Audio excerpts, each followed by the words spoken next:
Hi there, I'm John Petersen from the Arlington Institute, and welcome to Postscript. We come to you throughout the year with interesting conversations with wonderful people who come to Berkeley Springs here in the eastern panhandle of West Virginia to talk to us about different aspects of big global change and where the world is going. This is part of our Berkeley Springs Transition Talks, which is a series that we do that's mostly monthly. We try to do that where we bring extraordinary speakers and thinkers and writers and authors to town to talk about some aspect of the kind of epical and extraordinary change that's going on in this planet right now. And particularly to try to provide enlightenment about different aspects of what's going on and in this amazing kind of time that is unprecedented in the history of humanity. And so we're very happy today to have with us Rosemary Ellen Guiley, an old friend who's been here a number of times, who has got an extraordinary kind of background and in many kind of interesting areas, and we're just really happy to have you with us. I'm very pleased to be here today, John. All right, well, so tell our folks, our friends here, a little bit about your background and why in fact, I think you're so cool. Well, I'm an author, an investigator, researcher in the paranormal and metaphysical, and that includes just about everything because it's all interrelated. I started out with an interest in ghosts and hauntings, and it expanded from there. I've been doing this full-time now for over 30 years, and it really goes back further than that to childhood interests. But the scope of my work, besides the paranormal, includes spirit and entity attachment, the dark side and the light side, angels, spiritual beings, near-death experience, afterlife research, alien contact, UFOs, cryptids, mysterious beings. Everything's interconnected. All things unusual. And it all has to do with human consciousness. Yeah. Well, you've written a lot of books. Almost 70 now. 70 books. I don't know anybody that's written so many books. Well, Isaac Asimov did about 300, so I have a ways to catch up. Well, yeah, but I mean, he did stream of consciousness kinds of things. How he wrote his books, by the way, were quite interesting. But so it's really wonderful to have you here. One of the things that's interesting about what Rosemary does is that there are a lot of folks who play around in different areas in this kind of paranormal and unusual space, but a lot of them are kind of floating around untethered, and Rosemary has kind of one foot on the ground and one foot out in these other kind of areas, and so what I really appreciate about that is the kind of the logical and scientific and kind of perspective that you bring to all of this, as well as trying to kind of push around the edges to try to understand what's this all about now, because these kinds of phenomena have been with us forever. I mean, they've been for, centuries and centuries, right? Documented throughout human history. And I like the way you described that about having one foot planted in a grounded way and the other foot out there, because you have to put the other foot out there if you're going to explore these realms. But you do have to stay grounded, because I have always focused on bringing my research back into a context that is understandable and useful to the average person. Everybody has extraordinary experiences of some kind. Sometimes they're frightening, sometimes they're enlightening, and sometimes it's a mix of both.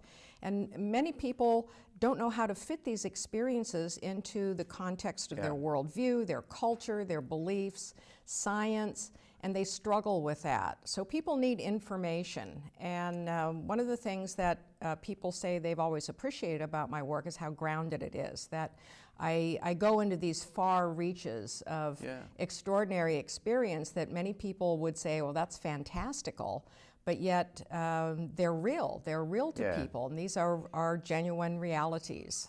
Yeah, the thing that's kind of interesting about it to me is that unless you presume that we as human beings know everything that there is to know about how this reality works, which of course would be equivalent to God or some other kind of thing, which is of course absurd, then clearly there's more to it than we fully understand. And the indications of this larger reality all show up in what we call the paranormal. These are the early indicators and the weak signals that essentially are saying to us that the conventional wisdom, the scientific wisdom for that matter, is not quite yet equal to explain how all of this works. Science has always struggled with the paranormal because it doesn't fit scientific paradigms where information is qualified, quantified, statistically analyzed. The paranormal is all over the place. It's like mercury. It just spreads in every direction. And consequently, many scientists have ignored this. But there is a paraphysical side to reality. We have the physical side of reality and the paraphysical. That is, things that aren't explained by physical reality. This would be paranormal phenomena, psychic experiences, sure. mystical experiences, contact. And these are real experiences. They happen every day to people around the world, all Right. walks of life. So how do we grapple with that? And quantum physics may have the answer for us eventually. Yeah, they may. It may have a little bit, but quantum physics doesn't explain, for instance, how that starting 6 months before 9/11, people all over the world started to have these extraordinary wake up in the middle of the night in a cold sweat dreams of people jumping out of burning high-rise buildings. And they had no idea what it was about, but they said it was the most real dream I've ever had. And then you find out with 9/11, they say, that's what I saw. And at one time I had something like 265 different case studies of people who had gone through, who had had those kinds of experiences. And you can't say that that's not real in some kind of way, that there is not some kind of premonition or psychic kind of capability that people have, and it manifests itself, but we don't have the model to quite understand that. Do you know how it all works? Well, I've got some ideas. I can't say that I have a model, but I have some ideas. And what you described about 9/11 is probably the best example of that sort of presentiment, a precognition, a knowing in advance of something happening in linear time. And there have been other episodes like that documented by parapsychologists and psychical researchers. The Titanic was one. Many premonitions and precognitions concerning the sinking of the unsinkable ship. Yeah. And train disasters, airplane crashes. These major events that are catastrophic in nature, that involve a large-scale loss of life, they send out waves into the ethers in advance. A bow wave that comes. And people start picking up on it, most often within a few days of it, but certainly within a few weeks. With 9/11, we had people picking up on it way, way in advance. And my explanation for that, in very simple lay terms, is it's like an airplane roll. That there are forces in motion that lead toward a probable action. And many probable things never come about because forces in motion are always shifting according to consciousness and factors that we perhaps don't understand even in the cosmos. But if enough factors align with enough momentum toward an event, there is a critical mass factor Right. when that event is going to happen no matter what. And that's the point when people start picking up on it in a Right. precognitive way. So Yeah. it's like an airplane roll. Airplane taking off at some point has to take off. Unless it crashes. Unless it crashes first. On the Unless runway. a tire blows out or something. Yeah, right, on the runway. Yeah, right. But yes, Sorry, there's you're talking to a pilot, you know. So, well, I mean, so what's interesting to you now? I mean, you're doing some things in terms of contact now. There's a whole lot of interest in what seems to be increasing numbers of people who are saying that they're talking to aliens and getting involved in one way or another. Tell us a little bit about that. I've always been interested in UFOs, aliens, and contact experiences, but for the past several years I've been doing a lot of research in this area because some interesting things are coming to light about how we are transformed by contact. Now, alien contact for several decades has emphasized the negative, the abduction, the horrible experiences. Let's stop for just a minute. All right. And for somebody who says, what do you mean, aliens? I mean, come on, you're crazy. I mean, little green men or something. I mean, how do you work across that kind of threshold that kind of sells as somebody says this is all nuts, people are crazy? How do you do that? Well, there's a certain point where if you're going to talk about these within the context of people's subjective experiences, there are some definitions you can make, and then people do have to be willing to suspend some disbelief so that they can consider what is going on. And for most people, when you say alien contact, they think of extraterrestrials, that is, beings not from this world. I believe that most of what we call ETs, or extraterrestrial contact, these experiences and beings are not really coming from off-world, they're coming from the Earth and from parallel dimensions associated with the Earth, which is a model provided for by physics, that we have kind of layers of worlds stacked on top of each other like pancakes, and maybe there are openings between these worlds. I think most of our contact experience comes from these openings. But these are not just people on drugs or crazy or have mental problems or something. There's thousands and thousands of these kind of examples of really serious folks, and policemen and military officers and pilots and other things who have been part of this kind of phenomena. Well, absolutely, that everyday people from all walks of life are having experiences, and many of them don't talk about it because they are afraid of being considered crazy or given to fantasy, making things up, when in fact they're not. They're having some sort of contact with alternate realities and beings from those realities.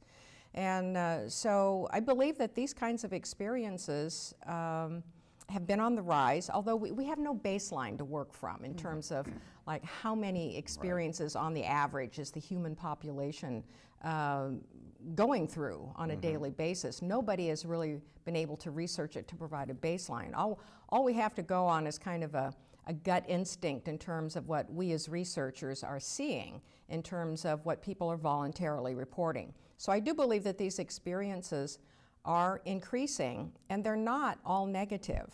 In fact, the majority of them, according to what people are saying, have positive sides to them, that people benefit from contact. And many people can't even define what it is they're in contact with, except it's not human, it's otherworldly. So just give an example or two or three of what these kind of contact, when you say contact, what does that mean? What might that mean? Well, sometimes there are craft involved, that people will see some sort of what appears to be non-human craft, and that's the opening for contact with beings associated with the craft. And other people will have contact experiences that take place during lucid dreams or out-of-body experiences, even waking visions, where they are transported into what we would call a matrix reality. Right. It's neither here nor there, so to speak. It's somewhere in between. And that they have some sort of meaningful telepathic contact with a being. And most of the descriptions of these are really energy beings. People don't know what they are. They're not the little gray guys with the big black eyes. There are plenty of those experiences. There are also plenty of experiences with humanoid beings. But for the most part, almost angelic in some cases. Almost angelic. Or what you wouldn't think. That they're perceptions of like light forms that have shapes to them and intelligence. And there is a telepathic contact that goes on. And these beings don't seem to have defined agendas. They're not here to give us technology. They're not here to save us from ourselves. They're not here to avert catastrophe. They're not here to tell us who God is. So why are they here? Well, most people say that they think the purpose of their contact was to come into a cosmic awareness that connects them to everything that is. Wow. So it's a very mystical, even New Agey, love and oneness.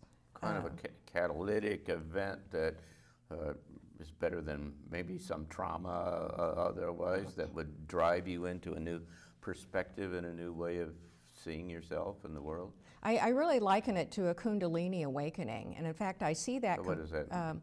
The Kundalini energy in Eastern mysticism is a psycho-spiritual energy that we're all born with, that is dormant in the body. And if we devote ourselves to spiritual study and to refining our consciousness, this energy awakens. And it, Where is this energy? Where is it? What does that mean? in Eastern mysticism, it is said to reside at the base of the spine, And then which would what be at the happens if root it- chakra. Yeah. And so as this energy is awakened, and it's called the serpent energy because it's sort of coiled up like a serpent, that it rises up the chakra system and it spiritualizes and activates all of these centers that process life force energy And the for chakras us. are kind of energy centers that are within the Within body. the energy field, they penetrate the body and they exist in the aura or space around us. And they have a physical function that they help different parts of the body operate efficiently physically, but they have more of a psycho-spiritual function. And when the Kundalini energy is awakened and as it moves up the higher chakras, which are more refined and get into more of the psychic faculties, people can have astounding breakthroughs in an onset of psychic ability, the ability to heal, even genius capability is associated with Kundalini. Now, for many people, the Kundalini energy is awakened in a slow fashion. In a traditional way, you would study for years and years and apply yourself to spiritual discipline to awaken this energy slowly so it gets assimilated by the entire energy field and body. But some people have it through trauma. Yeah. They have a severe emotional shock. Childbirth will even bring it on.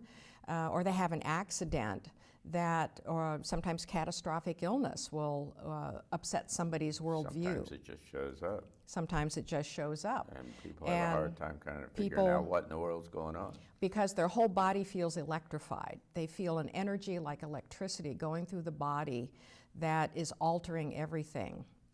Yeah. Well, what we're finding with contact experiences is that contact initiates these same symptoms Right. and characteristics. Just the act of contact awakens this energy in some people, not everyone, but in some people, and it acts as a spiritualizing force. Now, this seems to be the case with people who have histories of previous experiences like out of body or maybe some They're susceptible or they're, open. They're open. to the They've already got a sensitivity and attunement to those spiritual frequencies, so to Right. speak. And also, if they've had multiple contacts, Right. it doesn't seem to have. I mean, a single contact is rarely going to explode somebody open, but if they have multiple contacts, this seems to be, some people feel it's even a transmission of energy from these beings Yeah, so that awakens it. So it's a proactive. So it's a planned kind of process from the outside to try to help these people. Do you think that it works that way, or is it? It might be. It might be. Now, the experiencers say that they often don't know what the purpose of the contact is. Yeah. And so we have to speculate because the beings don't communicate. They don't say, well, I'm here to awaken you. I'm here to help you. I'm going to give you Shaktipat like a spiritual master, transmission of spiritual energy. We have to speculate that maybe that is their intention, that by initiating this contact in alternate realities for people who might be ready to expand, that it awakens someone to a new level of consciousness. And the implications of this are tremendous, I believe, John, because if they happen on a big enough scale, we're already in united consciousness thanks to global media, the internet, high tech. We are in united consciousness. And so if we have, say, a critical mass factor Yeah. of people awakening to a higher level of reality, that will profoundly change this reality. It will change physical reality. It will change the body. It will change Earth. These are the Earth changes that I'm talking about. Yeah. Well, there's a variety of studies, literally, and experiences from a number of kind of disciplines, starting way back a couple of 300 years ago, where an Englishman did a study to figure out what percentage of, in this particular case, he was looking at the currency of a nation, and what percentage of the people had to question the credibility of the currency before the whole system flipped. And he found out that it was something like 1.5%. It's just a small number of people, but once there's a question about that, and that same kind of number, that metric seems to be universal, and it comes in from a variety of different sources that say that the system will flip, that after the threshold is only a point or, you know, a percent or two at the very most. And so it really doesn't take a whole lot, either in terms of economics or in terms of politics or in terms of spiritual or any number of other kind of things to get the critical mass that changes the system. And so in terms of what you're talking about, this could be one of a variety of different kind of inputs that are trying to be an integral part of kind of flipping the system as we go up this kind of evolutionary path. It is an evolutionary path, and you know, for years, Transcendental Meditation was saying the same thing, and it was a very small number. They have a formula, and I've forgotten the exact formula, but it was a percentage of the square root but they came up with the 1.5 or something. And 1.7, exactly, 1.7. and they did all of these social experiments for mass meditation to alter environmental factors, the rate of medical emergencies, crime reports. Yep. And came up with some very significant data. Well, consider now what's going on here, because we have global mind now through media, and we have people addicted to cell phones and manipulated by media all the time. We have false flags, we have people feeling that the news is false and being manipulated. So if there are controlling forces out there, and I do believe there are, that would like to manipulate us in ways that are not in our best interest, and they're using things like this united consciousness to do so. If we have this wild card factor coming in through contact, where people are being transformed independent of that, that's a game changer. Yeah. That's a real game changer, and I think a lot is at stake. Well, and it's a combination of things, I would say. Your idea, I think, is an interesting one, but it's mirrored in the technology area and the social value shift and ideas. I mean, where in the world did legalized marijuana and same-sex marriage come from just out of the blue, and suddenly even the conservatives are buying it? You know, it's kind of crazy, and you say to yourself, where in the world, how did that happen? And so there seem to be these kind of multiple vectors all converging together that are the purpose of which, or the byproduct at least, of which is a fundamental kind of shift in who we are and how we look at ourselves and how we understand reality and how it works. The stakes could not be higher. I think we are not just at the threshold. We're already in the early stages of transformation that still has the capability of swinging one way or the other. Yeah. And I do believe that there are Trojan horse influences at work, you know, kind of sneaking in through the back gate to manipulate us in ways that we're not aware of.